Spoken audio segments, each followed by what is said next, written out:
ongi atera da jende gazte hori. Apa.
Otra vez, ¿no, Iñaki?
Tener un poco de paciencia, que sigue entrando la gente.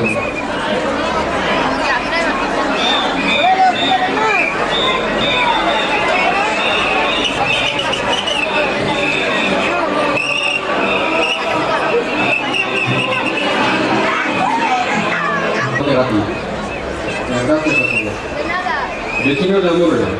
Amurrio está sufriendo una grave amenaza. El momento presente es de vital importancia. Nos han creado un grave problema. Políticos del gobierno vasco pertenecientes al Departamento de Medio Ambiente han decidido situar en Amurrio una macroplanta de residuos industriales tóxicos y contaminantes. Esto lo sabemos por el proyecto escrito que la empresa CESPA ha presentado al Ayuntamiento de Amurrio. Vecinos de Amurrio, de verdad, sabemos lo que pretenden. Diga lo que diga el alcalde, los mismos técnicos de medio ambiente del gobierno vasco nos han dicho verbalmente que la van a poner. Literalmente, que se va a poner, no os quepa la menor duda. Nos hemos informado de las características de esta planta de CESPA, de sus deficiencias técnicas injustificables, de su falta de argumentos para situarla en Amurrio y de sus terroríficas e irreversibles consecuencias para el medio ambiente de Amurrio, si la ponen aquí. Os aseguramos, vecinos, que este proyecto es algo desastroso, muy peligroso y contaminante. Muchos tipos de productos que se conocen poco y que son casi imposibles inertizarlos, hacer que sean inofensivos. Y pasaríamos a vivir en un estado de alto riesgo. Esta planta sería el comienzo de una degradación medioambiental de Amurrio sin precedentes. El proyecto que la empresa CESPA intenta situar en Amurrio, Saracho, tiene unos padrinos políticos con nombres y apellidos, que, como sabéis, están ocupando altos cargos en los departamentos de medio ambiente de la administración vasca. A estos políticos nunca los hubiéramos nombrado, nunca los hubiéramos denunciado si no nos hubieran traído a Amurrio el peor de los peligros, tener que vivir con el miedo permanente y la angustia, y saber que el corazón de Ayala, una comarca orgullosa por su medio ambiente y por lograr un difícil equilibrio entre industria y calidad medioambiental, van a concentrar gran cantidad de residuos industriales tóxicos y contaminantes. Antes de lamentarlo es justo defenderse, vecinos, de quienes quieren linchar a Amurrio. Tenemos información segura de que estos políticos de medio ambiente pretenden pasar por encima de las protestas del pueblo de Amurrio, porque precisamente en Amurrio tienen un aliado valiosísimo que les está abriendo todas las puertas, el actual alcalde de este municipio. El alcalde se ha comprometido con ellos a abrirle las puertas de esta planta, y lo va a hacer si no se lo impedimos. Y van a crear la planta de tratamiento de residuos industriales contaminantes más importante del norte de España, en Amurrio. Vecinos de Amurrio, no lo podemos permitir. Vecinos, no van a conseguir ensuciar Amurrio, no van a lograr intoxicarnos irreversiblemente. No les vamos a dejar, porque no tienen ninguna justificación técnica. Solo tienen un alcalde dispuesto a meter en el pueblo lo que ningún otro alcalde hubiera querido, dispuesto a dejar el pueblo de Amurrio quemado y toxificado para la posteridad. Vecinos de Amurrio, tenemos la responsabilidad de dejar a nuestros hijos y a nuestros descendientes un pueblo limpio y acogedor, donde se pueda vivir y del que podamos estar orgullosos. No podemos permitir que esta gente, que se han creído ser los dueños de nuestro medio ambiente, nos lo estropeen en favor de intereses económicos de capitales privados españoles o europeos, cuyos intereses no coinciden nada con los nuestros. Con vecinos, Amurrio no puede convertirse en el chivo expiatorio de la industrialización de la sociedad. Nos han estado metiendo en un cuento chino. El informe que va a venir de la Viceconsejería de Medio Ambiente ya nos lo conocemos, porque ellos nos lo han contado. Así de chulos y de arrogantes son. Pero no lo van a conseguir. No van a conseguir convertirnos en el basurero de los residuos industriales especiales, el basurero más importante de la cabecera norte de España. Eso es lo que pretenden. No lo van a conseguir porque nos hemos dado cuenta a tiempo, y porque el pueblo de Amurrio no lo quiere, y porque estos frívolos y arrogantes políticos no pueden pasar por encima de un pueblo que pacíficamente les dice no queremos esta planta. Si el pueblo dice no, como lo ha dicho hoy, prueba de ello es que me parece que no caben en la plaza, se ha acabado la angustia y el miedo, y volveremos a dormir tranquilos porque la amenaza habrá desaparecido. Aún tenemos que luchar y defender a Amurrio de esta injusticia, de este atentado con la dignidad y medio de vida del pueblo de Amurrio. Aupa, vecinos, todos unidos contra la planta de residuos industriales, unidos, alertas, diciendo no la queremos, solo tenemos que decir eso. Seguir diciéndolo hasta que se cansen ellos, los dueños del medio ambiente. Gracias, vecinos, y hasta pronto.